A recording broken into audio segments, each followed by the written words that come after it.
Chapter 36. Dreadnought was feeling the heat. It wasn't so much what had happened, but what hadn't happened.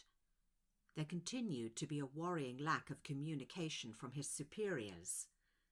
Then he'd been ordered to run additional surveillance on Monica, which had spooked him.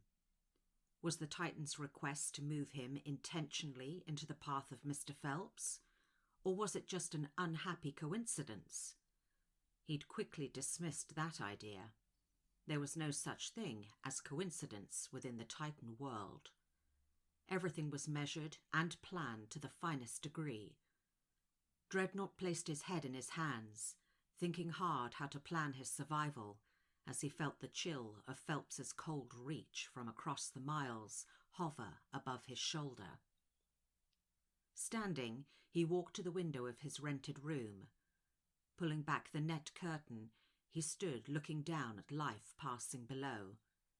He'd been forced into these squalid rooms in an effort to hide his whereabouts. Returning to his chair, he concluded his first plan was his only viable option, the only one which might put him back firmly within the Titan organization. Maybe they'd even promote him. He had to get to Pilgrim first. That would be an achievement worth recognition. He knew Baxter was the perfect bait for her.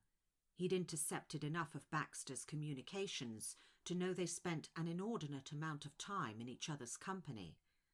She should be his initial target. If the Titans wanted her alive, then so be it. Obviously, there was something about her he didn't know, dangerous even. He'd be careful, but frankly, how hard could it be? She was just one woman of flesh and bone. Even metal became pliable when you applied heat.